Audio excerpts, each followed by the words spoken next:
Good afternoon, नमस्कार।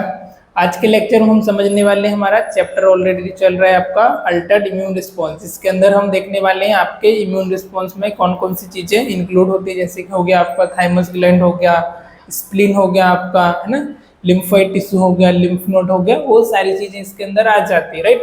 तो क्या क्या देखने वाले हैं हम इसके अंदर, आज के टॉपिक में हम डिस्कस करेंगे लिम्फोइड टिश्यू के बारे में, देन थाइमस ग्लैंड के बारे में, स्प्लीन के बारे में और लिम्फ नोड के बारे में। ये सारी चीज़ें क्या होती है, इनका पर्टिकुलर लोकेशन क्या है और क्या इनका फंक्शन होता है, कैसे ऐसे डिफेंस मैकेनिज्म ऐसे हमारे इम्यूनिटी में, इम्यून रिस्पॉन्स में हेल्प करती है, राइट। तो ओवरऑल इसके बारे में आज के लेक्चर में हम डिस्कस करने वाले हैं। तो चलिए आज के लेक्चर को हम शुरू करते हैं। सबसे पहले आ जाता है आपका lymphoid tissue. So what is the lymphoid tissue? Lymphoid tissue क्या होता है? Part of the bodies immune system.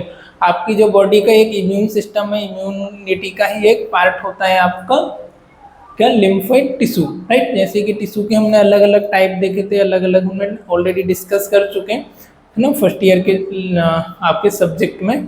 तो आपको ऑलरेडी पता होना चाहिए, राइट। तो फर्स्ट लाइन इसका डेफिनेशन क्या आ जाता है? Part of the bodies immune system. ये आपकी बॉडी का जो इम्यून सिस्टम है उसी का एक पार्ट होता है, ओके। और important for the immune response, ये इम्पोर्टेंट होता है, हेल्पफुल होता है किसके लिए? आपके इम्यून रिस्पॉन्स के लिए, राइट। जब भी आपको bacteria, virus, pathogen, foreign substance आपको डिसीज कॉज करते हैं, तो ये क्या करता है? एक्टिवेट हो जाता है इम्यून रिस्पॉन्स के रूप में, ऐसे इम्यून रिस्पॉन्स से वर्क करता है। अब इम्यून रिस्पॉन्स में सिर्फ एक चीज़ें नहीं होती है, इसके अंदर काफ़ी चीज़ें आ जाती है, आपके सेल्यूलर लेवल पर आ जाती है कुछ चीज़ें, है ना, कुछ आपके सेल्स टिश्यू आ जाते हैं, कुछ आपकी मेम्ब्रेन आ जाती है। तो ये अलग अलग टाइप से पूरा इसका एक फंक्शन होता है, ये सारी चीज़ें कोऑर्डिनेशन करके ही वर्क करती है, राइट। तो इसका भी उसमें रोल होता है। Protect us from infection and foreign body, क्या करता है? आपको इन्फेक्शन से, फॉरेन सब्सटेंस से, फॉरेन बॉडी से आपको प्रोटेक्ट करता है, आपको बचा के रखता है, ताकि आपको डिसीज ना हो, आपको डिसीज कॉज ना हो, आपको इन्फेक्शन ना हो, उससे आपको प्रोटेक्ट करने का भी काम करता है आपका लिम्फोइड टिश्यू, राइट। फिर अनदर है प्रेजेंट किधर होता है, कहाँ कहाँ आपको देखने को मिलता है, जैसे हो गया आपका थाइमस में, लिम्फ नोड में, स्प्लीन में, टॉन्सिल्स में एंड अदर स्ट्रक्चर, राइट। किस किस जगह ये प्रेजेंट होता है, कहाँ कहाँ आपको मिलता है? तो थाइमस में, लिम्फ नोड में, स्प्लीन में, टॉन्सिल्स में एंड अदर में। इसमें से किसी का भी नाम नहीं पता हो तो कल सर्च करो, होमवर्क है, और फिर मुझे बताओ, right. Spleen, thymus, lymph node और टॉन्सिल्स, ये सारी जगह पर कौन सा आपका टिश्यू प्रेजेंट होता है? Lymphoid tissue. इतना समझ आया? चलिए आगे बढ़ते हैं। तो ये हमने जनरल इसमें आपका लिम्फोइड टिश्यू के बारे में समझा। अब हम देखेंगे thymus gland. So what is the thymus gland? Thymus gland किधर होती है? आपके पोस्टीरियर टू द स्टर्नम। जो आपका स्टर्नम है, आपने एनाटॉमिक स्ट्रक्चर में पढ़ा होगा, आपका स्टर्नम के ब्रेस्ट बोन है, आपकी स्टर्नम है, उसके किस साइड होती है? पोस्टीरियर, मतलब पीछे की तरफ, right. Posterior and anterior part of the media sternum. अब जो स्टर्नम का मीडिया स्टर्नम पार्ट होता है उसके किस साइड होती है? एंटीरियर, और स्टर्नम के किस साइड होती है? पोस्टीरियर। मतलब कि जस्ट देखा जाए तो आपका कार्डियक है और यहाँ पर आपका स्टर्नम है ना, तो स्टर्नम के पोस्टीरियर साइड लोकेटेड होती है मिड में। फिर इसका जो शेप होता है वो कैसा होता है, इसका आकार कैसा होता है? By lobe. इसमें दो लोब होते हैं, मतलब दो इसमें पार्ट्स होते हैं, दो लोब्स होते हैं, और एक नोड्यूलर ऑर्गन ये होता है, राइट। छोटा सा एक नोट के टाइप का ऑर्गन होता है, गांठ के जैसा। बाई लोब होते हैं, इसमें दो लोब होते हैं अलग अलग, और नोड्यूलर शेप का एक आपका ऑर्गन होता है। तब आपको एक जब आपकी लाइफ की जो प्रोसेस है वो ग्रोथ की और डेवलपमेंट की प्रोसेस कंटिन्यू वर्क कर रही होती है, तो एट द टाइम ऑफ जब आपको प्यूबर्टी की एज आती है मेल एंड फीमेल में, एट द 12 से 15 की एज में, तो क्या होता है, जब फर्स्ट 2 ईयर रहते हैं, पहले जो 2 साल रहते हैं आपकी प्यूबर्टी के एज में, तब क्या करता है, धीरे धीरे ग्रेजुअली बढ़ता जाता है, इंक्रीज हो जाता है। और इंक्रीज होने के बाद जैसे ही आपका प्यूबर्टी खत्म होने लगता है, धीरे धीरे करके इसका साइज जो है डिक्रीज होते जाता है, साइज इसका स्मॉलर होना शुरू हो जाता है ना। Very large at the first year, reaching the maximum size of puberty, then become smaller, है ना। जब आप प्यूबर्टी पर रीच कर रहे होते हैं और जो फर्स्ट 2 साल रहते हैं, 2 साल में क्या करता है, मैक्सिमम साइज में इंक्रीज हो जाती है ना। और थाइमस ग्लैंड आपकी इंक्रीज हो जाती है, देन बिकमिंग स्मॉलर, और धीरे धीरे करके वापस से इसका साइज जो है कम होने लगता है, डिक्रीज होने लगता है, ऑटोमेटिक इसका साइज जो है कम होने लग जाता है, राइट। तो उस प्रोसेस को, जो प्रोसेस होती है साइज इंक्रीजिंग बाद में डिक्रीजिंग होने की, उसका डिक्रीज होने का, उस प्रोसेस को हम क्या बोलते हैं, इवोल्यूशन, राइट। इवोल्यूशन का थ्योरी भी आपने पढ़ा होगा, है ना कहीं साइंस में। तो थ्योरी ऑफ इवोल्यूशन किस तरीके से हमारा डेवलपमेंट होता है, आदि मानव वगैरह हमारा देखा होगा, तो वही आता है evolution, right, process of evolution. आया समझ। बाद में इसका डिजनरेशन होना, वापस से स्मॉलर साइज होना इसका शुरू हो जाता है। During this regeneration process tissue fiber and cell fiber replace the previously functioning tissue. अब जो इसका डिजनरेशन का प्रोसेस होता है उस समय क्या होता है, जो प्रीवियसली फंक्शनिंग टिश्यू है, जो कि ऑलरेडी पहले से वर्क कर रहे, वो वाली टिश्यू को क्या कर देती, रिप्लेस कर देती, और उसी की जगह पर क्या होता है, न्यू टिश्यू आना शुरू हो जाते हैं ना, जिसको हम क्या बोलते हैं, न्यू टिश्यू को फंक्शनिंग टिश्यू जो होते हैं parenchyma. Even organ and few pieces of the functioning tissue, even क्या होता है, पूरे ऑर्गन पर या कुछ पीसेस ऑफ टिश्यू जो है पूरी तरीके से वहां से चेंज हो जाते हैं। और कौन से टिश्यू जो होते हैं आपको, फंक्शनिंग टिश्यू पैरेन्काइमा, राइट। इतना आपको हो गया होगा, इसको हम रफ कर लेते हैं तो हमको थोड़ा सा जगह मिल जाएगा लिखने के लिए, ताकि आपको भी समझ आ जाए, राइट। बाकी ऑल गुड। चलिए, क्या बोला जाता है इसको, पैरेन्काइमा। विजिबल है proper, okay. Parenchyma, even organ and few pieces of the functioning tissue. अब इवन क्या होता है आपका, या तो पूरा आपका ऑर्गन लेवल पर, या कुछ टिश्यू होते हैं वहां से उनका चेंज होना शुरू हो जाता है, राइट। फंक्शनिंग टिश्यू रिमेन, कुछ टिश्यू रह जाते हैं, बाकी के ऑर्गन लेवल पर आपके कुछ जो है चेंज हो जाते हैं। It is enough continue to supply the organism with the sufficient mature lymphocyte, immature T lymphocyte move from the bone marrow. अब इतना सफिशिएंट होता है आपके जो मैच्योर सेल है उनके लिए, मैच्योर जो टिश्यू है, टी लिम्फोसाइट वगैरह है, उनके लिए क्या होता है, इतना सफिशिएंट होता है इतना चेंज होना। और कुछ इमैच्योर टी लिम्फोसाइट होते हैं, वो क्या करते हैं आपके बोन मैरो में मूव कर जाते हैं आपकी थाइमस से, right.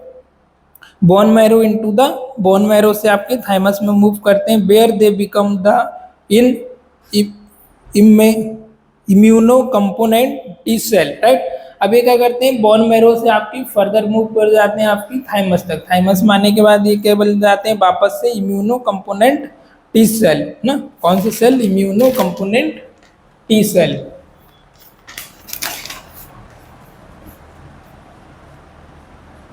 Immuno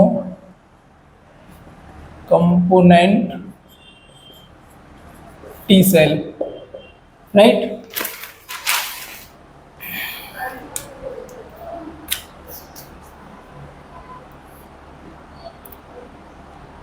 Immunocomponent T cell, these cells then leave the thymus, go to into the circulation and eventually find their way to lymph node, mucosa, associated lymphoid tissue और spleen. बाद में क्या होता है, जैसे ये सर्कुलेटरी सिस्टम में आते हैं, आपके ब्लड का जो सर्कुलेटरी सिस्टम उसमें आ जाते हैं, eventually find their way to lymph node, और ये अपना अपना रास्ता जो है वो फाइंड कर लेते हैं, उनका कौन सा लिम्फ नोड है, और एसोसिएटेड होता है लिम्फोइड टिश्यू से, स्प्लीन से और म्यूकोसा से, राइट। तो इस तरीके से इनका जो फंक्शन होता है। The thymus has two tissue component, जो थाइमस होता है उसमें दो टिश्यू का कंपोनेंट होता है, फर्स्ट आता है आपका पैरेन्काइमा एंड सेकंड होता है स्ट्रोमा, राइट। थाइमस का जो आपका थाइमस है वो कितने, दो टिश्यू से मिलकर के बना हुआ होता है, किसके से, दो टिश्यू से। कंपोनेंट ऑफ थाइमस,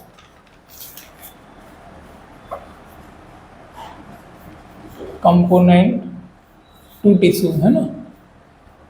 फर्स्ट है आपका पैरेन्काइमा,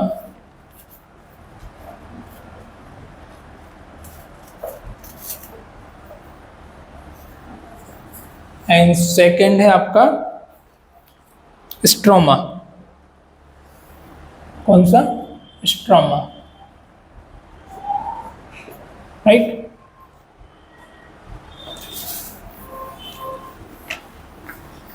फर्स्ट कौन सा होगा? पेरेन्काइमा, और सेकंड हो गया आपका स्ट्रोमा। अब ये क्या होता है उसके बारे में हम यहाँ पर देख लेते हैं।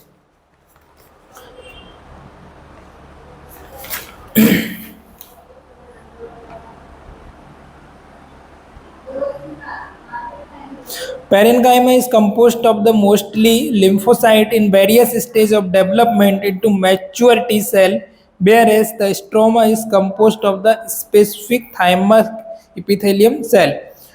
जो आपका पेरेन्काइमा होता है वो किससे मिलकर के बना होता है? आपका mostly lymphocyte in the various stage of development. किससे? लिम्फोसाइट।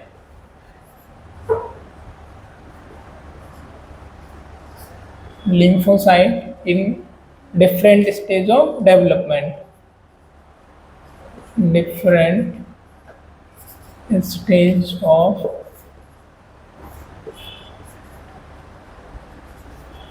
development, right। और जो आपका स्ट्रोमा है वो किस चीज से कंपोज होता है, किससे मिलकर के बना हुआ होता है? आपका development into mature T cell ना, बाद में किसमें डेवलप कर जाता है? मैच्योर टी सेल में, मैच्योर टी सेल में बाद में कन्वर्ट हो जाता है डेवलप होने के बाद। और आपका स्ट्रोमा है ये किससे मिलकर के बना हुआ होता है? Stroma is compose of the special thymic epithelial cell. इससे स्पेशल थाइमिक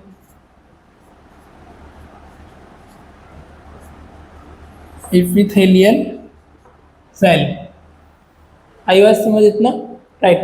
तो जो आपका पेरेन्काइमा है वो किससे मिलकर के बना? आपका लिम्फोसाइट, और डिफरेंट स्टेज ऑफ डेवलपमेंट में बाद में जैसे ये डेवलपमेंट होता है बाद में मैच्योर टी सेल में कन्वर्ट हो जाता है। और जो आपका स्ट्रोमा है वो किससे मिलकर बना? आपका special thymic epithelial cell, right. Hope you understand. तो चलिए हम आगे की ओर बढ़ते हैं अभी इसके नेक्स्ट पार्ट में।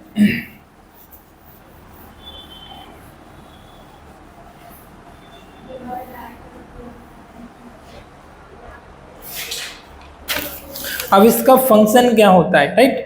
थाइमस ग्लैंड है, हमने इसके इंट्रोडक्शन वगैरह देखा, कैसे क्या कंपोज होती है, लोकेशन क्या है, ये सारी चीज़ों के बारे में हमने इसके कंपोनेंट के बारे में डिस्कस कर लिया। Now we are discuss about the function. So what is the function? सबसे पहले आया था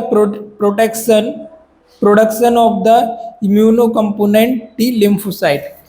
फर्स्ट इसका फंक्शन क्या है? Production of the immuno component T lymphocyte.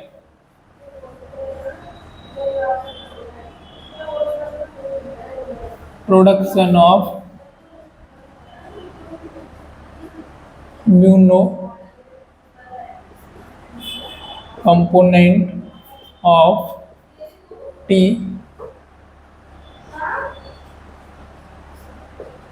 Lymphocyte, right. क्या फंक्शन है इसका? पहला प्रोडक्शन करता है आपका immuno component of T lymphocyte. जो टी लिम्फोसाइट होते हैं उनके इम्यूनो कंपोनेंट को प्रोडक्शन करता है, उसको बनाता है। फिर नेक्स्ट फंक्शन आ जाता है production of the mature but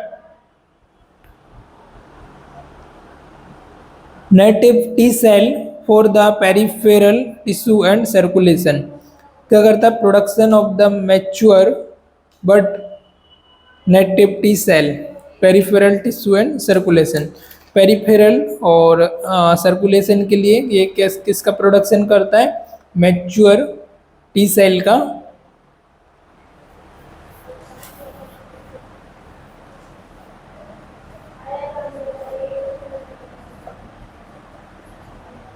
production of mature T cell, okay. Then अगला फंक्शन आ जाता है immunological self tolerance.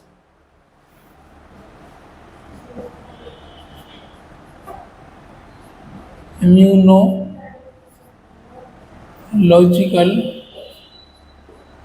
Self tolerance. क्या करता है, इम्यूनोलॉजिकल जो आपकी इम्यूनिटी होती है सेल्फ चीज़ों से टॉलरेट करने का कोशिश करता है, उसको होम्योस्टेसिस की जैसी प्रोसेस होती है वैसा ये क्या करता है, खुद से चीज़ों को टॉलरेट करता है, उनसे एडजस्ट कर लेता है जहाँ तक इसके पॉसिबल इससे हो पाता है। तब इससे पॉसिबल नहीं हो पाता है, इससे बात बाहर की चली जाती है, तब फिर ये अपना काम करना बंद कर देता है और फिर आपको इन्फेक्शन डिसीज पैथोजन आपको डिसीज कॉज कर देते हैं, राइट। फिर नेक्स्ट फंक्शन इसका regulation of T cell maturation proliferation and function by secretion of the hormone. अगला फंक्शन क्या करता है, रेगुलेट करता है आपके टी सेल को, टी सेल्स को चलाने का काम करता है। रेगुलेशन ऑफ टी सेल ना, टी सेल को रेगुलेट करता है, जैसे कि प्रोलिफरेस जैसे कि मैच्योरेशन, उनको मैच्योर करना है ना, मैच्योरेशन, फिर प्रोलिफरेशन,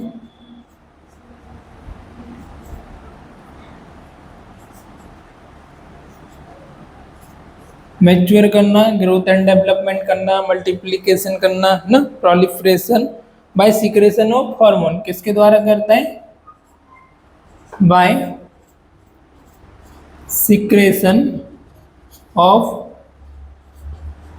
हार्मोन। क्या होता है इसका, regulation of T cell, T cell को रेगुलेट करता है, जिसमें क्या क्या आ जाता है आपका, मैच्योर करना, उसको प्रोलिफरेशन करना, मल्टीप्लिकेशन होना, और बाय किसके द्वारा करता है, सीक्रेशन ऑफ द हार्मोन, जो हार्मोन के सीक्रेशन है उससे ये सिस्टम जो है पूरी तरीके से ऑपरेट होता है। ओके, अब हम बात कर लेते हैं स्प्लीन के बारे में। तो स्प्लीन आपका क्या होता है, ये हमने फंक्शन देख लिया इसका, थाइमस का, थाइमस ग्लैंड के इंट्रोडक्शन देख लिया और लिम्फोइड टिश्यू के बारे में हम समझ लिया। Then we are discuss about the, now we are discuss about spleen.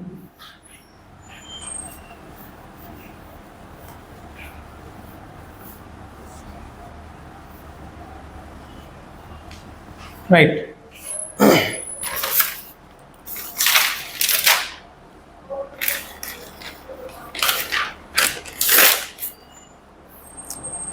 Spleen it is the largest lymphoid organ in the body. Spleen क्या होता है, आपका लार्जेस्ट लिम्फोइड ऑर्गन होता है बॉडी का, जितना भी आपका लिम्फोइड ऑर्गन है, पूरा लिम्फोइड सिस्टम है, उसका एक लार्जेस्ट ऑर्गन होता है। इसको हम अनदर लैंग्वेज में बोल सकते हैं कि एक कवर होता है, किसके लिए, आपकी जो डेड सेल्स होती है उनके लिए कवर का काम करता है। एक आपका रिजर्वायर ऐसे बैंक काम करता है, जैसे आपके बैंक होते हैं तो उस बैंक में क्या रहता है, कुछ भी चीज को हम रख देते हैं, राइट। ऐसे इसमें क्या होता है, एक कवर होता है बैंक के लिए, है ना, एक हम इस, हाँ, कब्रिस्तान या कवर बोल सकते हैं, जो आपकी डेड सेल्स वगैरह होती है उनको स्टोर करता है, उनको डिस्ट्रॉय करता है और फिर से नई सेल का प्रोडक्शन करता है, उनको डिस्ट्रॉय कर देता है। तो इस तरीके से इसका वर्क करता है। तो फर्स्ट हम उनको क्या बोलेंगे, it is the largest lymphoid organ in the body, हमारी बॉडी का सबसे लार्जेस्ट लिम्फोइड ऑर्गन होता है। अब इसकी यदि लोकेशन की बात की जाए, लोकेशन मतलब किधर सिचुएटेड होता है, कहाँ पर ये रहता है हमारी बॉडी में, तो location it is the hypochondriac region, right. Hypochondriac क्या होता है, हाइपोकॉन्ड्रिक क्या होता है, एब्डोमिनल के पूरे रीजन के बारे में आपको स्ट्रक्चर निकालना है। स्ट्रक्चर के 9 जो रीजन है सब क्वाड्रेंट, उसके कौन कौन से 9 क्वाड्रेंट है पूरे का मुझे एक डायग्राम बना के आपको भेजना है ग्रुप पे, ठीक है। जो भी वीडियोस देख रहे हैं सबको ये वर्क करना है। तो आपके एब्डोमेन के जैसे 9 क्वाड्रेंट होते हैं, उसके बारे में मैं भी सिखाऊंगा, नहीं, फर्स्ट ईयर का आपका चैप्टर है। तो ये कहाँ पर लोकेटेड होता है, आपके लेफ्ट हाइपोकॉन्ड्रियक रीजन में, between the stomach and diaphragm. क्या इसका लोकेशन है,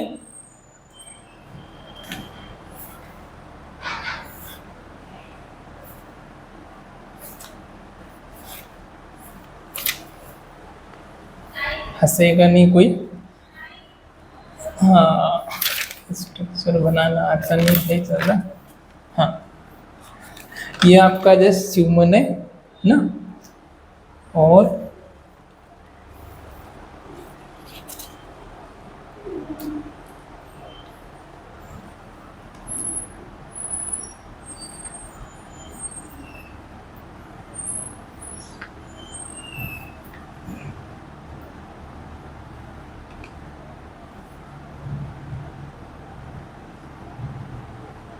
ये आपके लंग्स है, ये आपका डायफ्राम हो गया, फिर यहाँ से आपका ये हो गया stomach,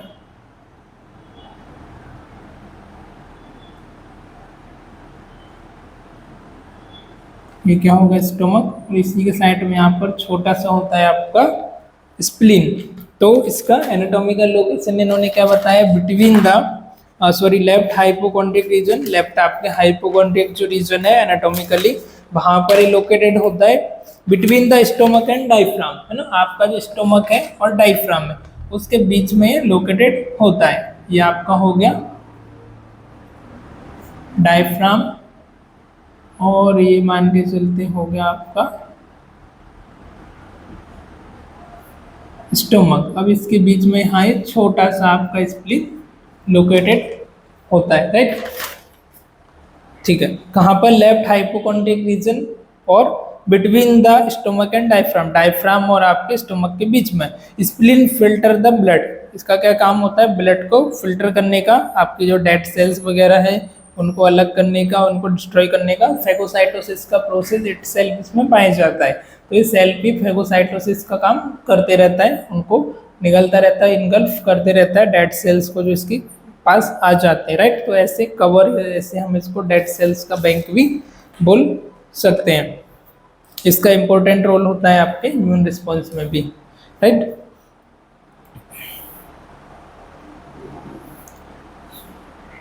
It is the soft organ confirming the contrast of the organ and structure surrounding। ये क्या होता है, एक सॉफ्ट ऑर्गन होता है एंड एट द हाइलस, इसका हाइलस जो ऊपर वाला इसका पार्ट होता है आपकी स्प्लीन का, वहाँ से क्या होता है, हाइलस से visceral surface of the splenic artery, क्या होती है, स्प्लीनिक आर्टरी जाती है जो ब्रिंग करती है ब्लड इनटू द स्प्लीन, और splenic vein take blood from the spleen to the hepatic portal circulation. इसको जो ब्लड सप्लाई करती है वो कौन सी, स्प्लीनिक आर्टरी होती है, और bring the blood into the spleen, splenic when, और स्प्लीन से जो वापस ब्लड लेकर के आती है वो होती है आपकी splenic vein. Take blood from the spleen to the hepatic portal circulation, और स्प्लीन से ब्लड लेकर के उसको हेपेटिक सर्कुलेशन जो आपका होता है उसमें मिक्स कर देती है हेपेटिक सिस्टम में। And the lymphatic drain from the spleen, और एक लिम्फेटिक ड्रेन का काम करती है आपके स्प्लीन से, राइट। तो आपको दो असाइनमेंट में आज के लिए दे रहा हूँ, आपको एब्डोमेन का 9 क्वाड्रेंट के बारे में समझाना है, और आपका हेपेटिक और पोर्टल जो आपका सर्कुलेशन है उसके बारे में पूरा डायग्रामेटिक आपको प्रेजेंटेशन करना है, और व्हाट्सएप पर फोटो भेज देने हैं ग्रुप पर, राइट। सबको करना है, और मतलब करना ही है ना, राइट, तभी हम आगे का समझ पाएंगे, आगे का लेक्चर लूँगा। कल मैं ज़रूर पूछने वाला हूँ, कल 24 घंटे का टाइम है, कल तक आप ग्रुप पर भेज दीजिए, राइट। अब हम देख लेते हैं इसका फंक्शन क्या होता है। तो स्प्लीन के बारे में हम इतनी ही देखेंगे, ज़्यादा इसमें कुछ नहीं है, राइट। तो इसका फंक्शन यही होता है कि आपकी जो फंक्शन देख लेते हैं। Function removal of abnormal blood sales and particulate matter by the phagocytosis. क्या करता है, जो आपकी एबनॉर्मल सेल्स है ब्लड की, जो डेड सेल्स वगैरह हो गई, एबनॉर्मल डिस्ट्रॉय सेल्स है जिनका एक पार्टिकुलर टाइमिंग होता है, WBC का, RBC का, राइट। हमने देखा ही कोई 120 डेज का, किसी का 7 डेज का, किसी का 5 डेज का, तो इनका पार्टिकुलर टाइम के बाद ये ऑटोमेटिक डेड हो जाती है, इनका फंक्शन करना बंद हो जाता है। तो अब उनको कहीं ना कहीं तो कुछ करना पड़ेगा, तो वो जाती है आपके स्प्लीन में। तो ये क्या करता है, removal of the abnormal blood cell, जो आपकी एबनॉर्मल ब्लड सेल्स उनको रिमूव करता है, and particulate matter by the phagocytosis, and phagocytosis की जो प्रोसेस होती है उससे इनको डिस्ट्रॉय करने का काम करता है। Storage of iron from the recycle red blood cells, क्या करता है, आयरन को स्टोरेज करके रखता है जो आपकी रिसाइकल रेड ब्लड सेल्स होती है उनसे। Initiate of immune response by the cells and T cell in response to antigen circulating the blood, क्या करता है, इनिशिएट करता है आपके इम्यून रिस्पॉन्स को by the help of T cells and T cell response to antigen circulating in the blood, और haemopoiesis in the foetus and sometime in adult, जो आपकी हीमोपोइटिस की प्रोसेस होती है आपके, वो भी ये फीटल्स में करता है, समटाइम आपके एडल्ट में भी ये चीज़ें होती है। फिर नेक्स्ट आ जाता है आपका लिम्फ नोड के बारे में। तो लिम्फ नोड क्या होता है उसके बारे में अभी हम डिस्कस करते हैं। Now learn about the lymph node. So इतना आपको क्लियर हुआ होगा। अभी हम देख लेते हैं लिम्फ नोड के बारे में। तो लिम्फ नोड क्या आती है, आपके अलग अलग लोकेशन पर आपकी बॉडी में प्रेजेंट होती है। जैसे आपका सर्वाइकल हो गया, सुप्रा क्लेविकुलर हो गया, मैक्सिलरी हो गया, मेडियस्टिनम हो गया, सुप्रा ट्रोकेंट्रियल हो गया, मिडसेंट्रिक हो गया, इंग्वाइनल, फीमोरल और पोप्लिटियल ना। बॉडी के आपकी इतनी जगह पर ये चीज़ें आपका लोकेटेड होती है। यहाँ पर हम ले लेते हैं थोड़ा सा समझने के लिए। जस्ट सपोज दैट स्ट्रक्चर आता नहीं है मेरे को, बना लेते हैं थोड़ा थोड़ा।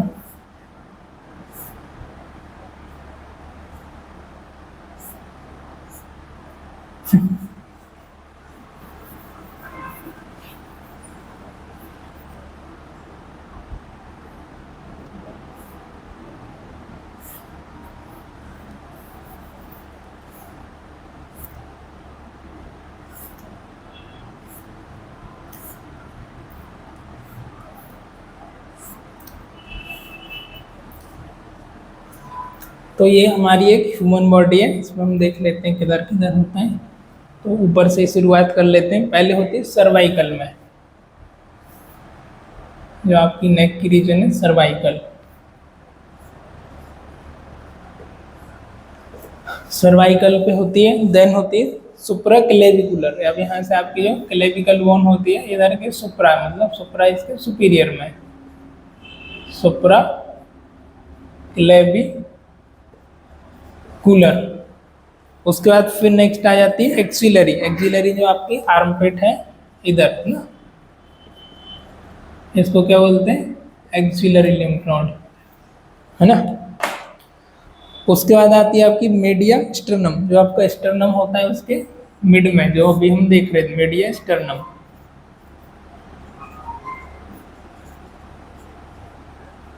ये ब्लड वेसल्स के अंदर ही आपके लिम्फ नोड होते हैं ना, ब्लड वेसल्स में। और मीडिया स्टर्नम, सुप्रा ट्रोकेंट्रियल। हाँ, जो आपका हैंड में जो ट्रोकेंटर होती है आपकी बोन, तो उसकी जगह पर किधर होती है, सुप्रा ट्रोकेंटर।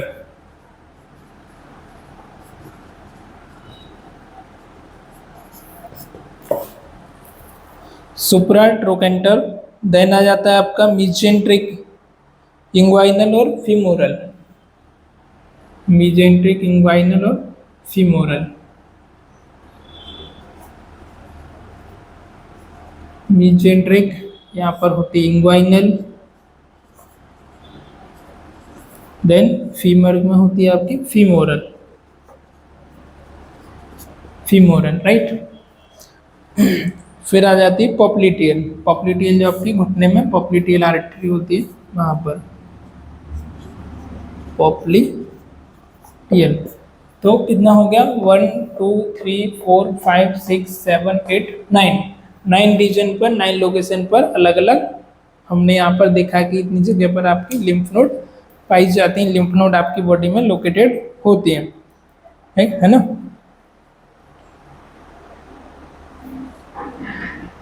तो क्या होता है ये, after maturing in the thymus T cell move through the circulation to the other region including the lymph node.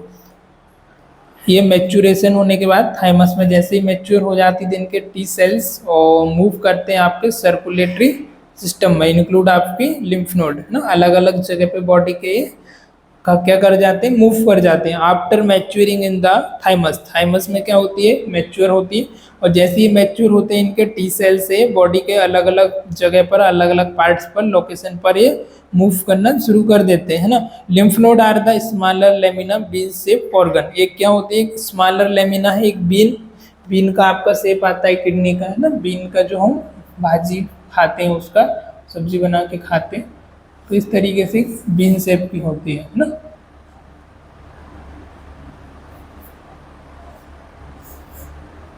ऐसी एक बीन शेप का एक ऑर्गन होता है लिम्फ नोड। आपके किडनी देखा होगा, किडनी के जैसा हल्का छोटा सा रहता है। तो बीन शेप का एक ऑर्गन होता है दैट आज that are spread throughout the body but occur in the group in areas where the lymphatic vessels come together। ये बॉडी के आपके अलग अलग पार्ट्स में स्प्रेड हो जाती है सर्कुलेटरी सिस्टम के through and come together to form large blood vessels such as groin. अब कुछ जगह पे क्या होता है, आपकी ब्लड वेसल्स का जंक्शन होता है, नेटवर्क ज़्यादा होता है, तो वहाँ पर ये क्या करती है, आपकी प्रेजेंट ज़्यादा होती है।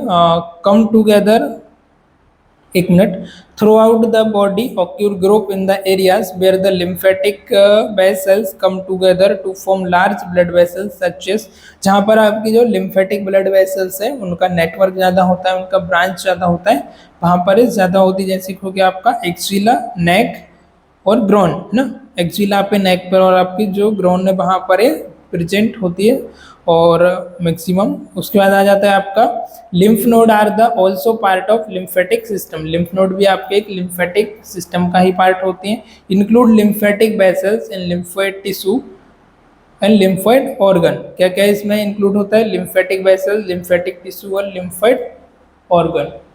ठीक है, lymphatic vessel, tissue and organ, ये सारी चीज़ें किसमें, आपके लिम्फेटिक सिस्टम में ही इंक्लूड होती है।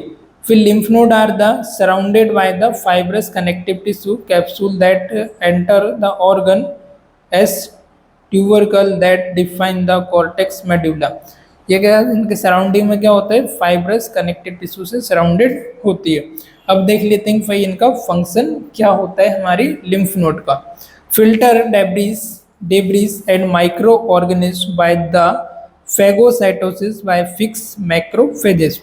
क्या करती, कुछ हमारे ब्लड के अंदर सब्सटेंस आ जाते हैं, ऐसे केमिकल्स वगैरह जो गंदे होते हैं, जिनके हमारी बॉडी के लिए कोई भी यूजफुल नहीं होता, हमारी बॉडी के लिए हार्मफुल होते हैं, तो उनको क्या करती, फिल्टर करती है एंड माइक्रो ऑर्गेनिज्म को अलग अलग फिल्टर कर देती bye the phagocytosis by fix macrophages, और इनको फिक्स कर देती है मैक्रोफेजेस में। जो मैक्रोफेजेस की फेगोसाइटोसिस की प्रोसेस होती है, इसके थ्रू क्या करती है, जो हमारी बॉडी के लिए हार्मफुल है उनको फिल्टर करने का काम करती है, फिल्टर करके इनको स्प्लीन में भेज देती है, वहाँ से फिर से न्यू इनका जनरेशन होना शुरू होता है, राइट। और facilitate the interaction between antigen presenting cell and circulating lymphocyte to the innate and immune response. Interaction करती है between antigen and presenting cell and circulating lymphocyte, innate and immune response में help करती है, अलग अलग इनको facilitate करती है आपका, जैसे कि इंट्रैक्शन करना between antigen and presenting cell, और जो भी सर्कुलेटरी आपका सिस्टम होता है उसमें उसको मिक्स करने का काम करती है आपका lymphocyte to initiate immune response, ताकि वो आगे इम्यून रिस्पॉन्स में हेल्प कर सके। B lymphocyte activate and proliferation, plasma cell formation and antibody production in the response to antigen. जो बी लिम्फोसाइट होता है वो क्या करता है, एक्टिवेट एंड प्रोलिफरेट करता है आपके प्लाज्मा सेल को, formation of antibody and antibody का फॉर्मेशन करता है, और production in the response to antigen. T lymphocyte activation, T lymphocyte activate to become helper T cell and cytotoxic cell. और जो टी लिम्फोसाइट होता है वो क्या करता है, एक्टिवेट करता है हेल्पर सेल को और साइटोटॉक्सिक सेल को, कुछ भी जो टॉक्सिक्स वगैरह आ रहे हैं उनको डिस्ट्रॉय करने का, उनको इन्वेडिंग करने का काम होता है, राइट। तो ये तो हमने नॉर्मल इसका इंट्रोडक्शन के बारे में देख लिया, आपका थाइमस ग्लैंड क्या होती है, थाइमस लिम्फोइड टिश्यू वगैरह क्या है, स्प्लीन क्या है, इनके बारे में आज हमने समझा, इनका फंक्शन क्या है, लिम्फ नोड क्या है, उसका फंक्शन इंट्रोडक्शन के बारे में हमने जान लिया। आने वाले लेक्चर में कल के लेक्चर में हम यहाँ पर समझेंगे इम्यून रिस्पॉन्स के बारे में। What is the immune response, immune response क्या होता है, फेगोसाइटोसिस वगैरह क्या है, इनेट क्या है ना, एनाटॉमिकल बैरियर क्या है, फिजियोलॉजिकल बैरियर क्या है, इन्फ्लामेटरी बैरियर क्या है, और एक्वायर्ड इम्यून रिस्पॉन्स क्या है, ये सारी चीज़ों के बारे में हम कल के लेक्चर में जानने वाले हैं। और ये टॉपिक जैसे ही ख़त्म हो जाएगा तो फिर क्या करेंगे, हमारा डिसीज़ वाला पोर्शन आने वाला है, उसमें आपको और मजा आने वाला है, राइट। तो उसमें आपको इंटरेस्टिंग रहेगा, अलग अलग डिसीज से आएंगी जो कि आप डेली प्रैक्टिस में हॉस्पिटल में देखते होंगे, तो उनका मैनेजमेंट आएगा, ट्रीटमेंट आएगा, साइन सिम्टम क्या है ना, उसका कॉजेस क्या है, पैथोफिजियोलॉजी क्या है, वो सारी चीज़ों के बारे में हम देखने वाले हैं। उसके पहले थोड़ा सा आपका अल्ट्रेड इम्यून रिस्पॉन्स का था, तो हम इसको कवर कर लेते हैं। उसके बाद फिर हमारा नेक्स्ट चैप्टर स्टार्ट हो जाएगा, ये सारा हमारा एलर्जी रिस्पॉन्स वगैरह का चल रहा है अभी ना, तो फिर और भी आपको इंटरेस्टिंग लगने वाला है। चलिए आज के लेक्चर के लिए इतने, फिर मिलते हैं नेक्स्ट वीडियोज़ में। Bye bye.